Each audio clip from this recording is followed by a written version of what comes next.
Hi gardeners, we've got a beautiful cloudy but windy day, about 75 Fahrenheit, just a little bit above room temperature, but with the breeze, it's been good working today.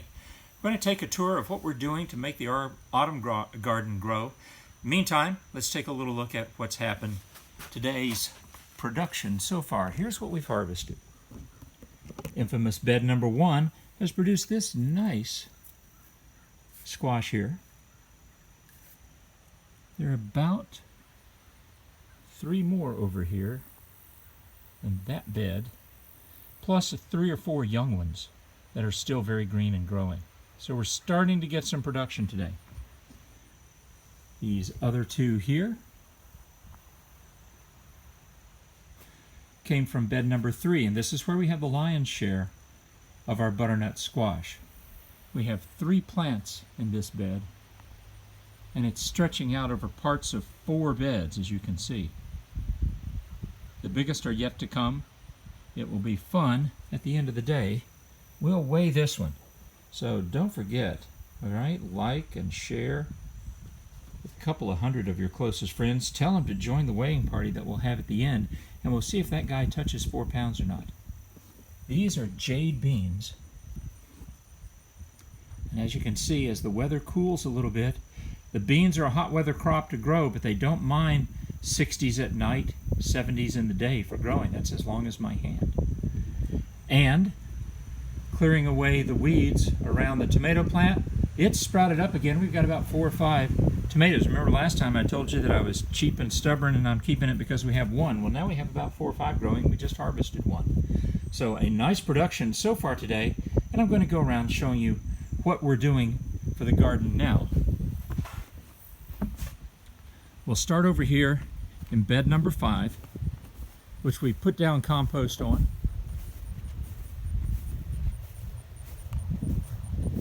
As you can see, more Roma tomatoes. It's supposed to be determinate, but we have 1, 2, 3, 4, 5, 6, 7.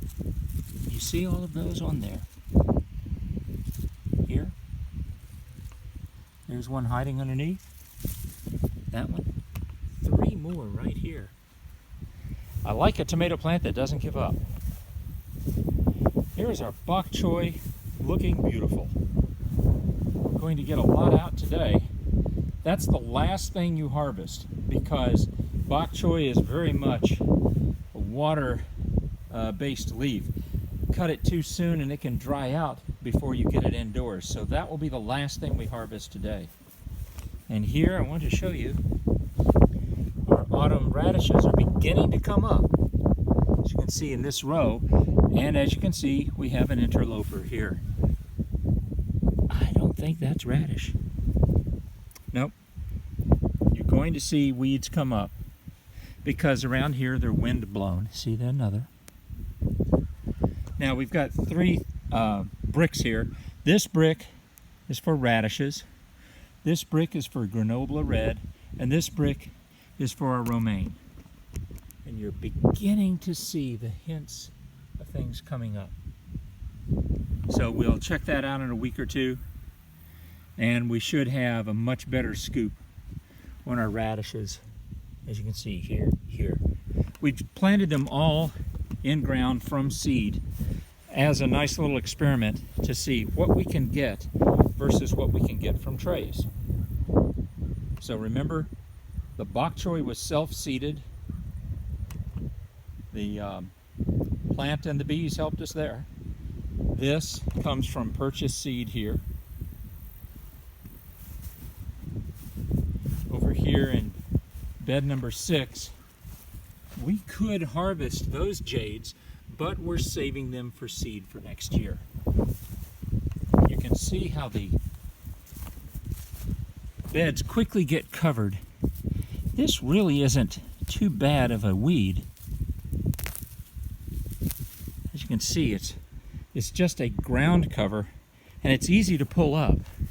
We don't mind these guys too much, but what we don't like right here, crabgrass that has grown up through our compost.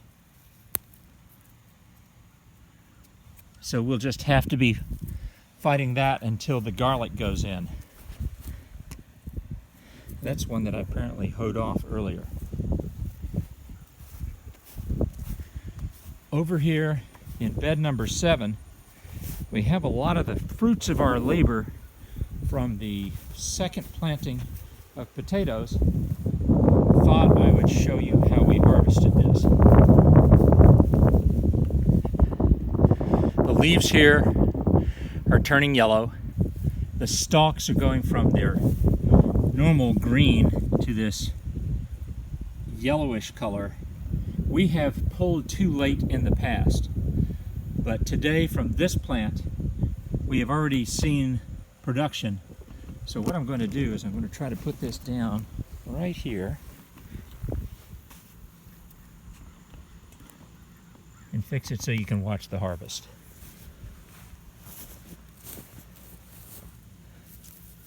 To harvest, we just gather together all the stalks we can and pull straight up.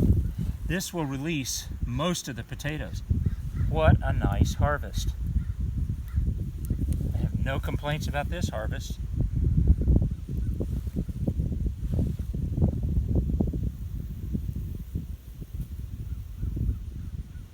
Very nice so far. And you know there's more underneath there.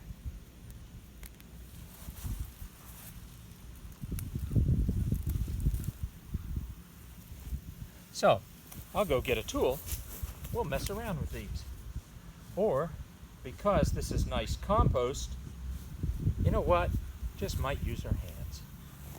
Get some gloves here.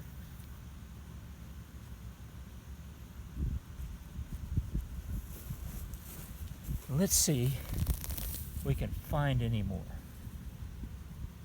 A small one. Another smallish one. Now this one has been eaten. There are holes in it. So, compost bin. He scores.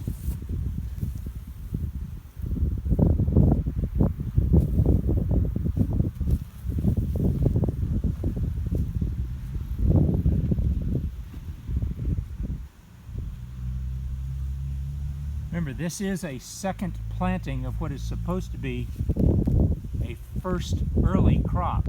So this has managed to make it all through the heat of the summer. We don't expect the same yields that we got in spring, but any additional food is certainly welcome.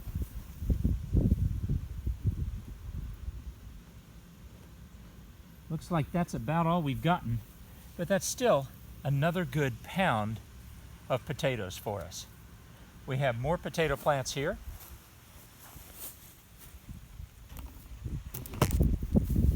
These are still younger and more green. That one just had its first potato pop up, so I have pushed soil around the potato to keep it from getting green. Over here, we have our Pontiac red potatoes, and as you can see, they're beginning to change color a bit. And you see a bunch of them have popped up above surface here. So we will get some more dirt on that. These are coming up. Yeah, we need to get a bunch more compost. I will go shovel some compost and use that to cover up these. I think the rains last night washed away the compost next to them. You can see how bright red they are. So they have not been affected by sunlight yet. But we now have a crop there. We will cover those up and we'll have several more pounds of Pontiac red coming up. There's another Pontiac red plant, and as you can see, just beginning to turn right there. All right? These Roma tomatoes have started flowering again, so we're not going to slow them down. We pulled one plant, and these two plants, once we got rid of the weeds around them, are just going crazy. We might get a second crop from a determinate tomato. Determinate means the harvest should come more or less at the same time. But we have beautiful flowers all over. And boy, wouldn't that be exciting if we could get a second load of Roma tomatoes to make sauce with. These are the new ones that I told you about from infamous bed number 1. And these are the 3 that we're just waiting. Their color's right. The vines are just beginning to turn color, as you can see here. They're small, but they will be very tasty.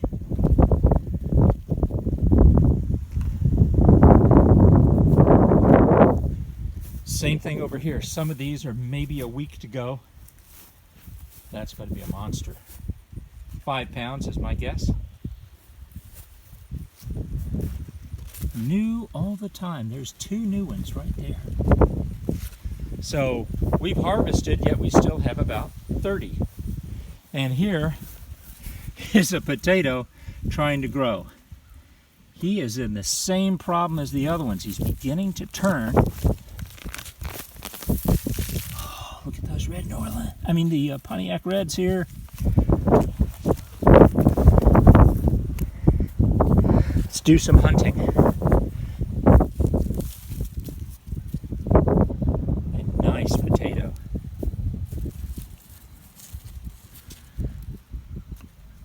A second crop of potatoes that just decided we don't want to give up yet.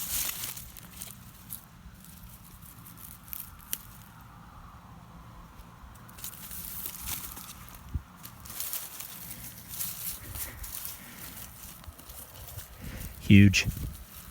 Oh my goodness.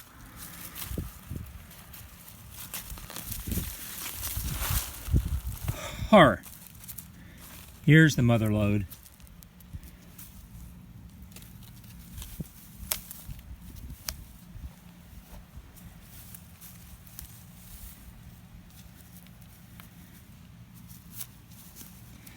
As big as my hand, folks.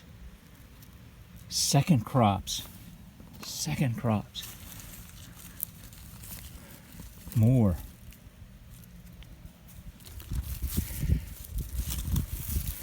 Trying to make the squash jealous.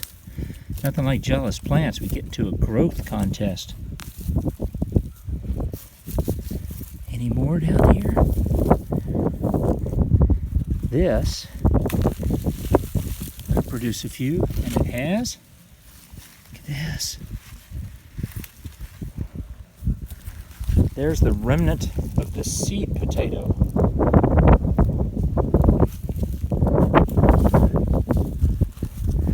We'll keep digging here. See what else we can find. You never know if somebody is hiding in here.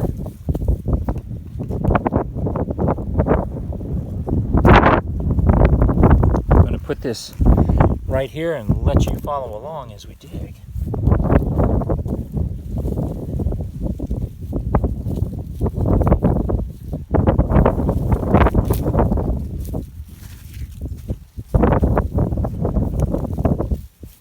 Looks to be about it.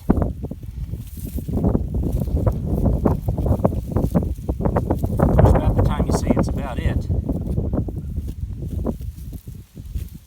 You come up with a bunch more. A nice second batch of potatoes that we weren't expecting. And here's another potato here that's still green. We'll let him grow. Wow. What a day, folks. Glad you could be with it. We have monster, just absolute monster squash that are trying to cure up before the frost. Everything from single serving size up to maybe 6 pounds on some of these. Holding out great hope for a couple of these. He is monster. So maybe in a week or two. Hope to see you back here again. Enjoy the garden. Folks, this is what happens. You can grow your own food.